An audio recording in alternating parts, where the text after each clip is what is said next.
하나님 말씀 봅니다. 마태복음 11장 15절에서 19절 말씀인데요. 한 절씩 교독에서 보고 읽고 듣도록 합니다. 제가 15절 먼저 봉독합니다. 이 있는 자는 들을지어다. 이 세대를 무엇으로 비유할까? 비유하건대 아이들이 장터에 앉아 제 동물을 불러 이르되 우리가 너희를 향하여 피리를 불어도 너희가 춤추지 않고 우리가 슬피 울어도 너희가 가슴을 치지 아니하였다 함과 같도다.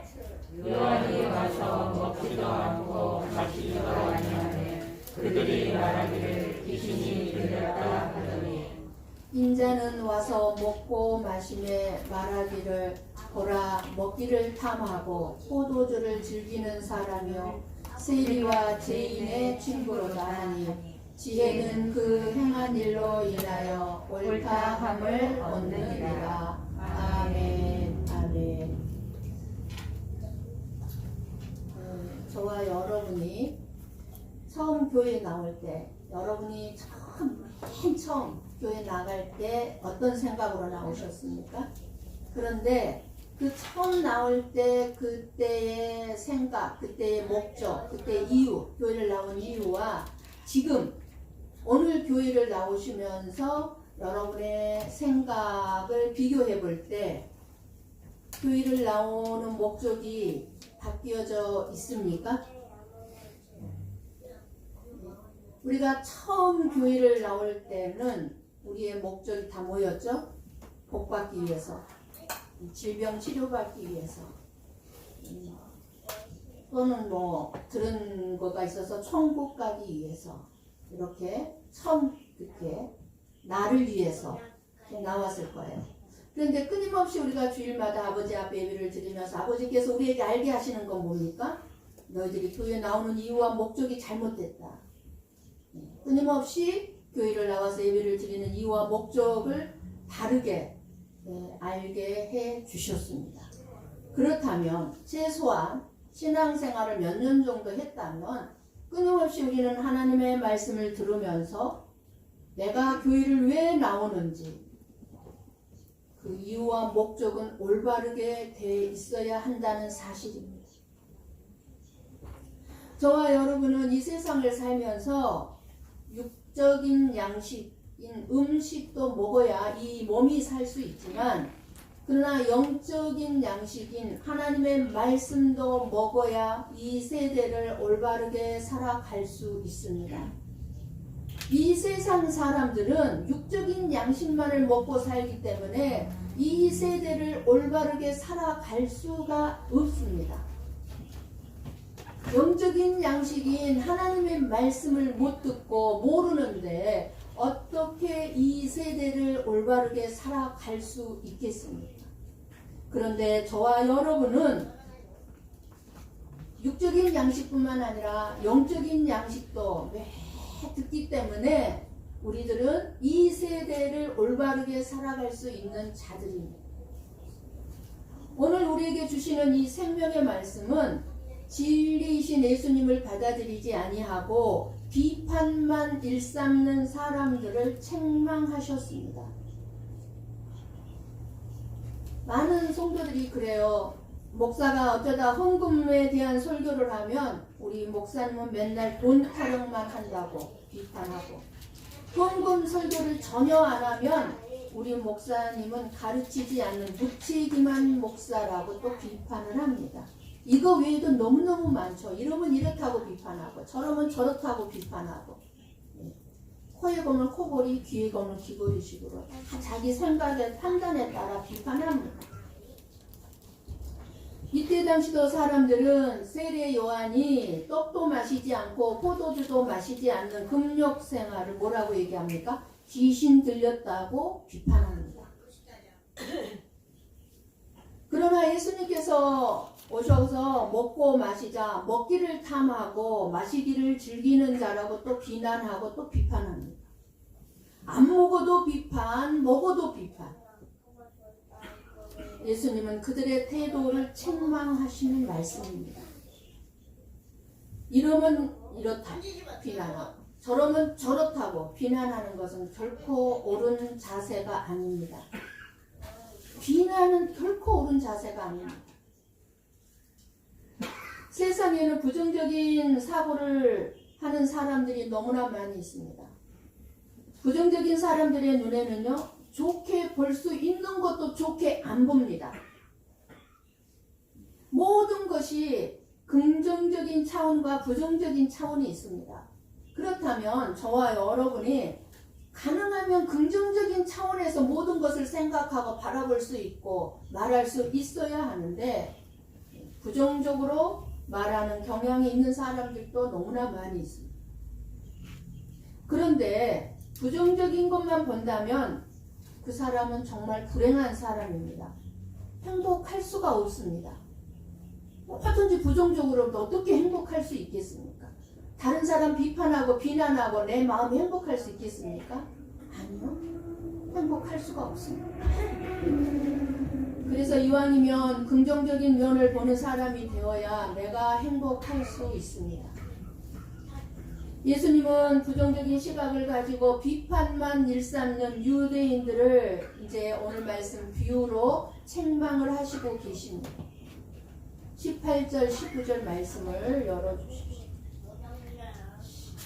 예수님 당시 유대인들의 마음이 얼마나 삐딱하게 보고 있는지를 지금 이 오늘 말씀을 통해서 보여주고 계십니다. 예수님은 자신의 생명을 내어놓으시고 멸망에 처한 자기 백성을 부르시고 영원한 생명으로 인도하기 위해 오셨습니다.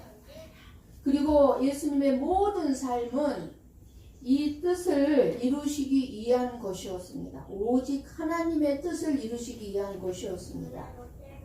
그런데 저와 여러분도요, 이 유대인들과 같이 슬퍼하지도 기뻐하지도 않고 있습니다.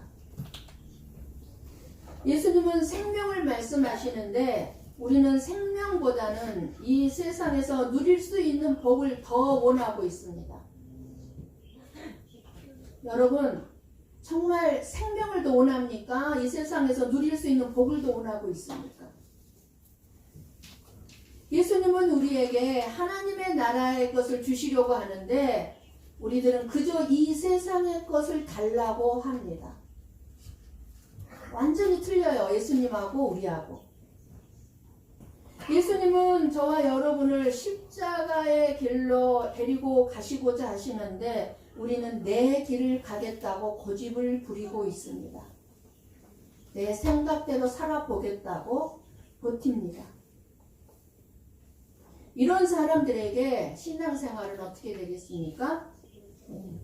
생명이 아니라 단지 놀이, 즉 실을 뿐이에요. 신앙생활이 그렇게 기쁘고 즐거운 일이 아닙니다. 신앙생활이.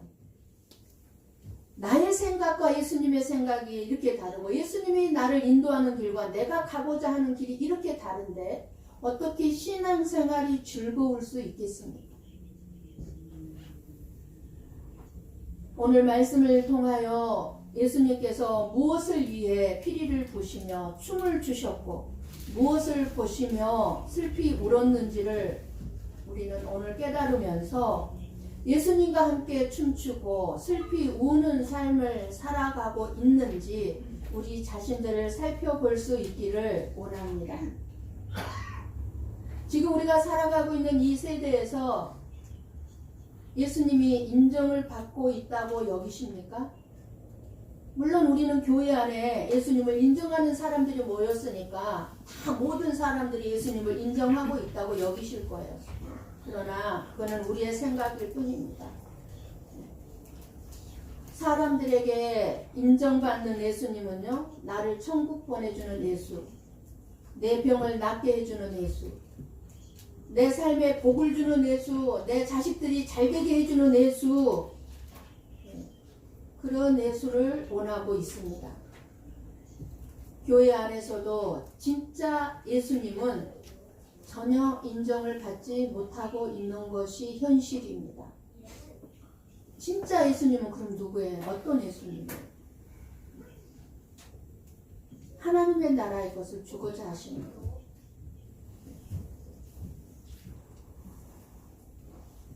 지금 이 세대에 많은 교회들이 예수님과 비슷한 예수님을 만들어서 섬기고 있는 것인지 우리는 잘 우리 자신들의 신앙생활을 살펴보아야 합니다. 하나님께서 저와 여러분의 구원을 위해서 이 세상에 보내주신 그 예수님을 우리는 찾아서 섬기고 있는 것이 아닌지 잘 돌아보시기를 바랍니다. 결국 저와 여러분이 분별력이 없이 다른 예수를 찾고 있다면 교회를 아무리 열심히 다녔다 할지라도 결코 구원과 상관없는 예수라는 것을 알아야 합니다. 내가 열심히 교회 다닌 거 아무 의미가 없습니다. 오늘 본문의 말씀이 그것을 말씀해 주고 있습니다. 오늘 예수님을 비난하고 세례 요한을 비판한 이들은요, 하나님을 아는 사람들이었어요. 하나님의 말씀을 받은 유대인들이었습니다. 이스라엘 민족이었습니다. 지금 그들을 향해서 책망하고 있지만 사실은 저와 여러분을 향해서 책망을 해주고 있다면 우리는 오늘 이 말씀을 잘 들어야 합니다. 15절 말씀을 보면 귀 있는 자는 들을지어다 말씀으로 시작합니다. 이 말씀은 하나님의 말씀을 들을 귀가 없는 자들이 있다는 것입니다. 똑같은 한자리에 앉아서 예배를 드리고 똑같은 말씀을 다 같이 듣고 있지만 어떤 사람은 그 말씀이 깨달아지고 들려지고 알아지는데 어떤 사람은 뭔 말을 하는지 모르는 거예요. 들을 귀가 없는 자가 있습니다. 우리 가운데 귀 있는 자란 예수님을 바로 볼 줄 알고 말씀을 듣고 깨달을 수 있는 자란 뜻입니다. 왜 하나님께서 이 말씀을 오늘 이 시간에 나에게 주시지? 내가 이 말씀을 듣고 나에게 무엇을 깨닫게 하고자 하시는 것이지? 이렇게 생각하면서 끊임없이 말씀을 귀담아 듣는, 그러면은 깨달아질 수밖에 없죠. 결국 들을 귀가 없는 자는 자기 생각으로 예수님을 찾기 때문에 예수님을 바라보지 못하고 예수님이 하신 말씀도 깨닫지 못하는 것을 가리키고 있습니다. 그러니까 15절 말씀은 귀 있는 자만 들으라는 의도로 하신 말씀이 아니라 이 세대가 지금 예수님의 말씀을 듣고 그 말씀에 따르는 자가 없다는 것입니다. 예수님의 말씀을 듣긴 듣는데 그 말씀은 말씀이고 내 삶은 내 삶이야. 예수님의 말씀을 따르려고 하지 않습니다. 왜요? 십자가의 길이니까요. 좁은 길이니까요. 바보 같은 삶을 살아야만 되기 때문에 가고 싶지가 않아요. 이 예수님이 사역하실 이 당시나 지금 우리가 살아가고 있는 이 세대나 모두가 다 자기 자신에게만 관심을 두고 사는 세대이지 결코 예수님께 관심을 두고 살아가는 세대가 아니라는 사실입니다. 우리가 예수님을 믿고 예수님을 위해서 산다고 하지만 우리 마음속 깊이 성찰해 보면 결국은 다 나 중심이에요. 나를 위해서입니다. 나. 금방 할 수가 있습니다. 내 중심이라는 거. 오직 나만을 위해서 살아갈 수밖에 없는 존재라는 거죠. 그래서 이 세대나 예수님 당시 사역할 세대는 예수님을 알아보지 못하는 세대입니다. 모든 관심이 온통 자기 자신에게로 쏠려 있기 때문에 예수님의 말씀을 알아듣지를 못합니다. 사람들의 꿈을 이루어줄 능력 있는 모습으로 오신 예수님을 찾아 나오고 있는 것입니다. 내 꿈, 내 소망, 나 좀 어떻게 잘 살게 해주지 않나? 이러한 것만 바라보고 예수님을 찾아 나오는 사람들이 많다는 것입니다.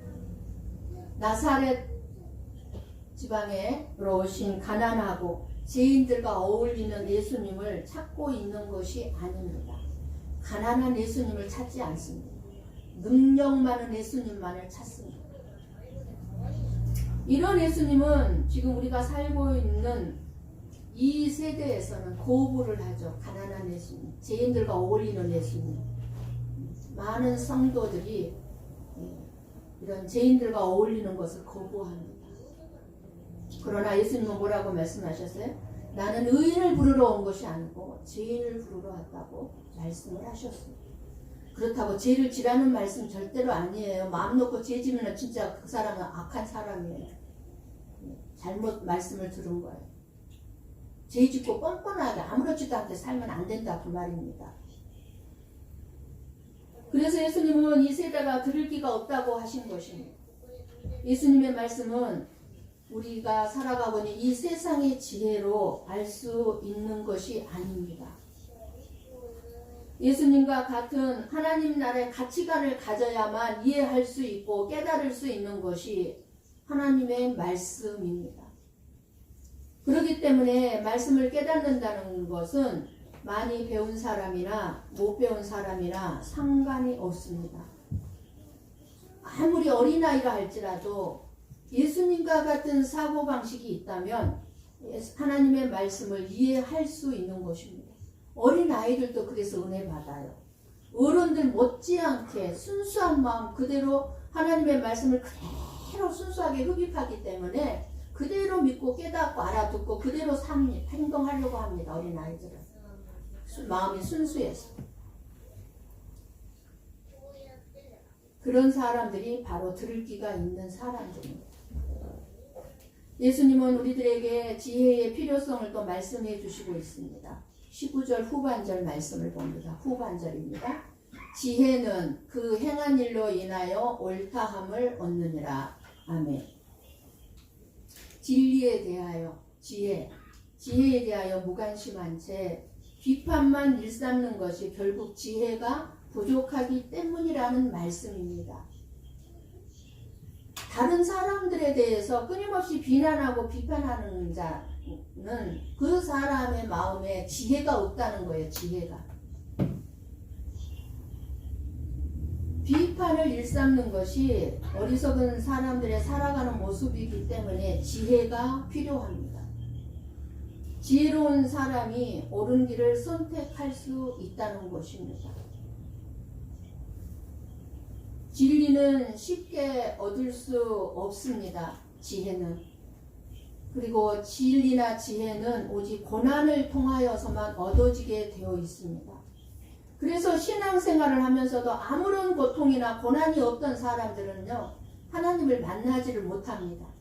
그런데 신앙생활을 하면서 고난을 겪고 어려움을 겪다 보면 하나님을 만납니다. 거기서 지혜를 얻습니다. 인생의 노하우가, 올바른 노하우가 생깁니다. 고난 속에서 참다운 지혜를 얻게 되는 것입니다. 16절 말씀을 이 세대를 무엇으로 비유할까? 지혜가 없기 때문에 이 세대가 바로 우리 자신들이 예수님의 구원의 은혜에 대해서 춤추는 것이 없고 또 내 죄악에 대한 안타까운 슬픔과 눈물과 회개가 없는 세대라고 합니다. 지혜가 없기 때문에, 즉 진리가 없기 때문에. 사람들에게 많은 슬픈 일들이 있습니다. 가장 기본적으로 슬퍼해야 할 일이 있습니다. 우리들은 내가 지은 죄로 인해서 사망 가운데 있었던 사람들입니다. 죄인으로 말미암아. 그런데 사람들은 이런 슬픔 가운데 있는 세례 요한을 귀신 들린 사람이라고 비난했습니다. 세례 요한이 왜 슬픔 가운데 있었습니까? 모든 사람들이 죄악 때문에 슬픔 가운데 있었던 거예요. 그런데 그것을 모르는 유대인들, 바리새인들은 귀신 들렸다 라고 비난을 한 겁니다. 저와 여러분이 가지고 있는 슬퍼하는 일들이 많이 있을 것입니다. 그런데 정작 저와 여러분이 슬퍼해야 할 것은 우리가 하나님 앞에 죄를 지으면서 살아갈 수밖에 없는 내 모습으로 인해서 우리는 슬퍼해야 할 것입니다. 지난 한 주간 저와 여러분에게 슬퍼할 만한 일들이 있었을 것입니다. 그런데 나의 죄된 모습을 보면서는 얼마나 슬퍼하셨습니까? 우리의 죄된 모습을 우리들보다 더욱 심각하게 여기시고 슬퍼하시면서 가슴을 치는 분이 예수님이십니다. 예수님은 십자가를 지실 때에 가슴을 치며 슬피 우는 여자들에게 이렇게 말씀하셨습니다. 누가복음 23장 28절 말씀입니다. 같이 봅니다. 예수께서 돌이켜 그들을 향하여 이르시되 예루살렘의 딸들아 나를 위하여 울지 말고 너희와 너희 자녀를 위하여 울라. 아멘. 예수님이 십자가를 지시기 위해서 골고다 길을 갈 때 많은 여자들이 따르면서 울었어요. 그때 예수님께서 돌아보면서 그 여자들을 향해서 하신 말씀입니다. 나를 위해서는 너희들이 울지 마라. 그러나 너와 너의 자녀들을 위해서는 울어야 될 것이다.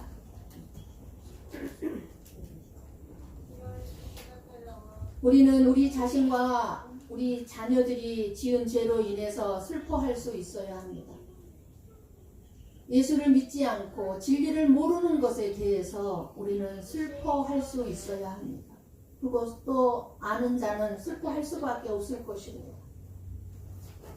세리와 죄인들이 죄로 인해서 애통해할 때에 예수님은 그들을 죄에서 자유를 주셨습니다. 그리고 세리와 죄인들과 함께 구원의 기쁨을 노래하며 예수님은 춤을 추었던 것입니다. 사람들은 예수님께서 세리와 죄인들과 같이 친구처럼 지낸다고 해서 먹고 마시기를 탐하고 죄인들의 친구라고 비난을 했습니다.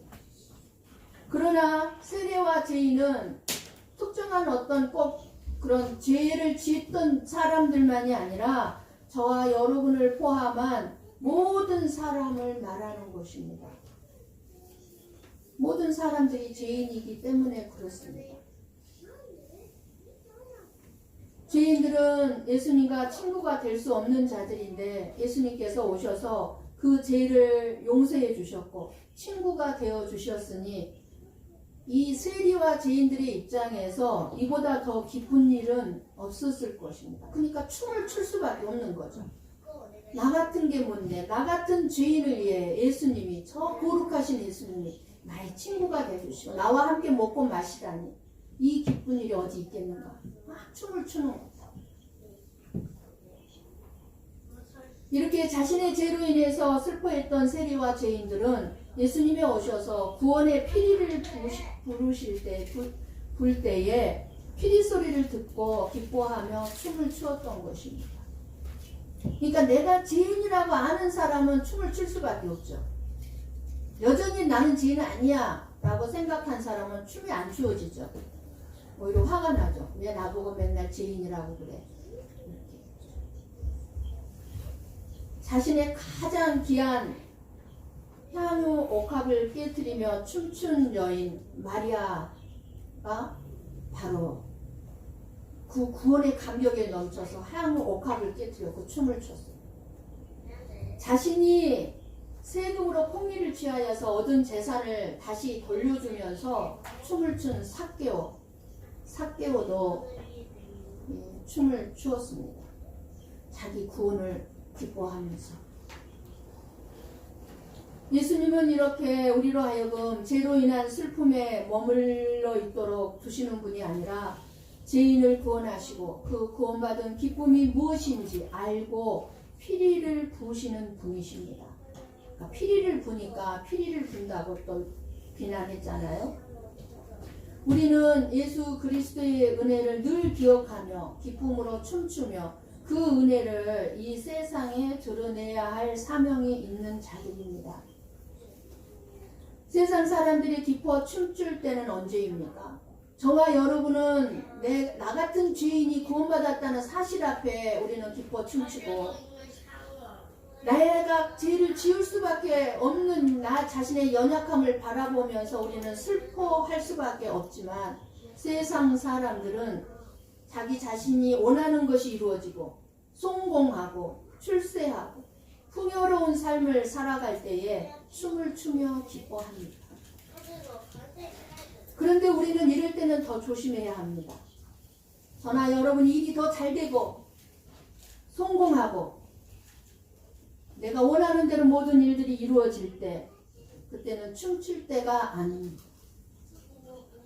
조심해야 할 때입니다. 그때가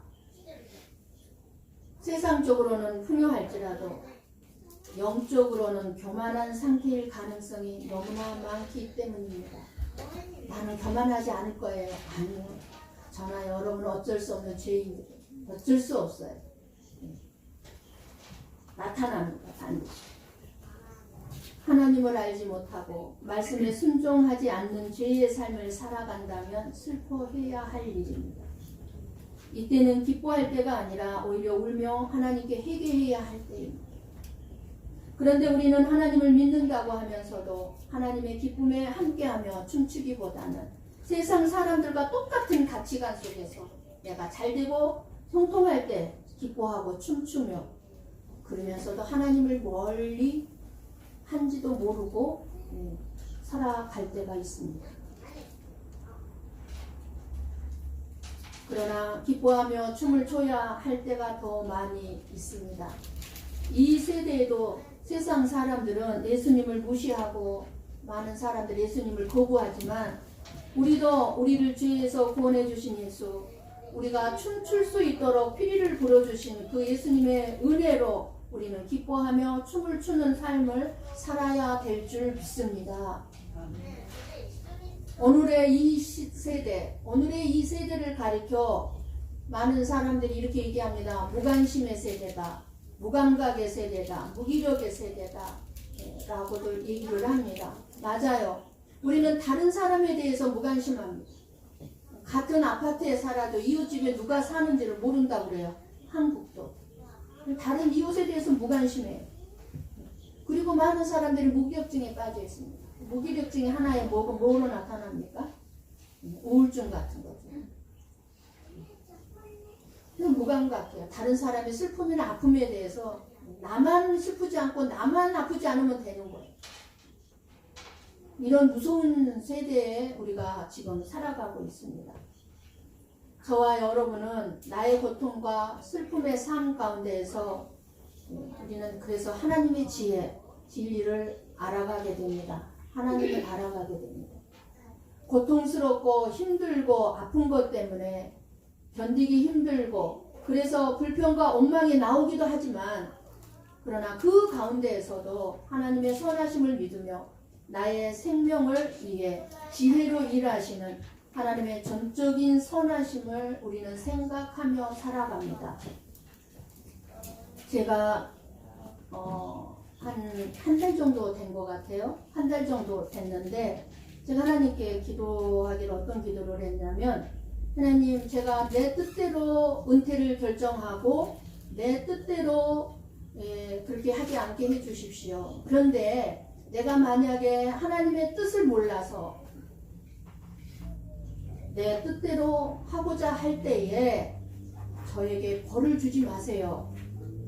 어린아이같이 그렇게 기도를 했어요.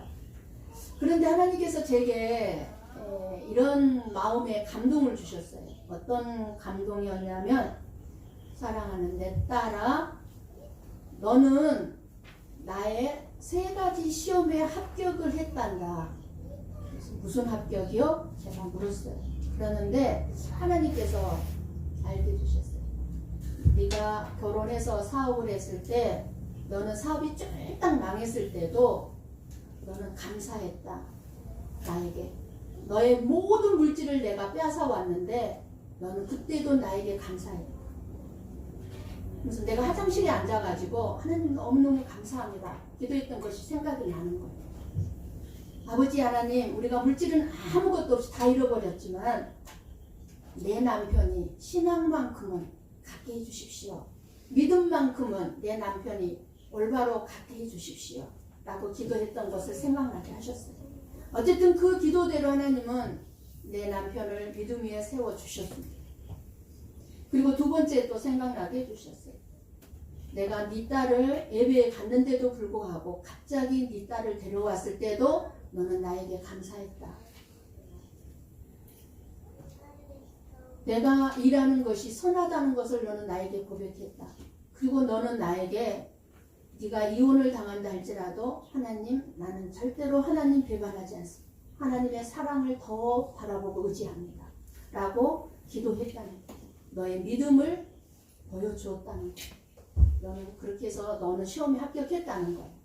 불평 원망하지 않았다는 거예요. 정말 지금 강대상이지만 하나님 앞에서 말할 수 있습니다. 불평 원망한 적 없습니다. 그리고 세 번째, 목사님의 갑자기 죽음을 통해서 너는 다시 한번 나의 시험을 통과했다고 하셨어요. 너는 그때도 네가 살아갈 일을 앞날을 너는 나에게 다 맡겼다. 하나님의 선하심을 믿습니다. 분명히 모든 일들은 하나님의 선하신 계획 속에서 하나님의 선하신 일들입니다. 라고 고백했습니다. 그것을 세 가지를 들으시면서 하나님의 선하심, 일하심을 알았고 보게 했고 또 그거를 통해서 너의 앞날에 벌 같은 거, 너 어린아이 같은 생각하지 말라는 거예요. 한마디로 얘기하면. 결국 하나님의 일하심에 옳았다는 고백을 하게 됩니다. 내 인생 속에 아무리 슬프고 아프고 고통스러운 일들이 있었다 할지라도 그 모든 일 속에는 다 하나님의 일하심이었는데 그 하나님의 일하심에 옳았습니다. 옳습니다.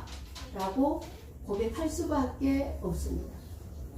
이처럼 저와 여러분은 나에게 일어난 하나님의 일하심을 바라보면서 하나님이 누구신가를 알아가는 자리에 있는 들을 귀가 있는 사람들입니다. 이 세대도 하나님의 일하심을 이해하지 못하고 알 수 없는 것은 당연할 수밖에 없습니다. 이 세대의 사고방식과 맞지 않고 어울리지도 않는 하나님의 존재에 대해서는 알 수 없는 것이 당연하고 그것을 통해서 하나님이 지혜로 행하시는 일을 옳다고 받아들이는 자와 하나님은 구별되게 하신다는 사실을 우리는 기억해야 합니다. 우리는 모든 일 속에 여러분의 삶 속에 일어나는 모든 일 속에 하나님은 옳습니다. 이렇게 고백할 수 있는 자와 하나님이 틀렸습니다. 부정하고 거부하는 자와 구별된다는 것. 지혜는 그 지혜의 행위에 의해 옳다고 입증된다고 말씀하시고 있습니다. 바리새인을 비롯한 유대인들이 세례 요한과 예수님의 사고방식을 일방적으로 비난하고 비판했습니다. 알지도 못하면서. 우리가 그래요. 우리가 다른 사람을 비난하고 비판할 때는요. 그 사람 잠깐의 그 행동, 말만 듣고 우리가 쉽게 비난하고 비판하는데요. 그 사람의 전체 마음이라든가 그 과정을 알면은 절대로 우리가 다른 사람에 대해서 비난하거나 비판할 수가 없어요. 다 안다면. 모르니까 비난하고 비판하는 거예요. 이때 당시 사람들도 예수님에 대해서 모르니까 비판하고 비난한 거예요. 그러나 세례 요한과 예수님은 하나님의 지혜가 인도하는 대로 바르게 살아가셨기 때문에 이 두 분의 행위는 결국에 가서 뭐라고 얘기합니까? 옳다 인정함을 받는다는 뜻입니다. 19절 좀.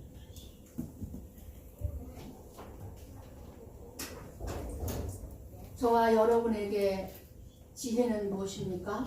예수 그리스도입니다. 우리는 어떤 삶을 살아야 하는지, 무엇을 하면서 살아야 합니까?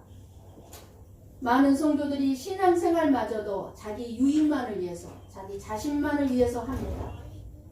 다른 사람들에게 나를 자랑하고 싶고 인정받고 싶은 마음에 신앙생활을 한다면 그것은 바로 물질주의자, 성공주의자, 기복주의자들과 조금도 다름없는 신앙생활입니다. 자기의 거룩한 삶조차도 성경을 많이 보고 기도를 많이 하고 이러한 것조차도 자기 자랑과 자기 유익을 위해 이용할 수 있다는 사실입니다. 그게 죄인입니다. 저와 여러분이 죄인이기 때문에 우리들이 하는 모든 것은 다 죄예요. 어떻게 보면 선한 일도 죄를 짓는 거예요. 선한 일을 하면서 그 속에 죄가 들어가 있어요. 나를 위한 거니까. 저와 여러분이 예수님이 갖고 계신 엄청난 천국의 열쇠를 받은 자로서 그 천국의 열쇠를 함부로 사용하지 않기 위해서는 열심히 하나님에 대해 알아가야 합니다. 오늘 이 세대를 보시고 슬피 우실 때에 예수님과 함께 가슴을 치고 울 수 있고, 기뻐하시며 피리를 부실 때에 예수님의 구원의 은혜를 기억하며 예수님과 함께 춤을 출 수 있기를 축복합니다. 그래서 진정으로 슬퍼해야 할 것과 기뻐해야 할 것이 무엇인지를 다른 사람들에게 깨닫게 하고, 세상을 구원의 기쁨으로 인도하여 예수님이 보실 때에 옳다함을 여기실 수 있는 저와 여러분의 복된 삶이 되시기를 주님의 이름으로 간절히 축원합니다. 아멘. 기도하겠습니다.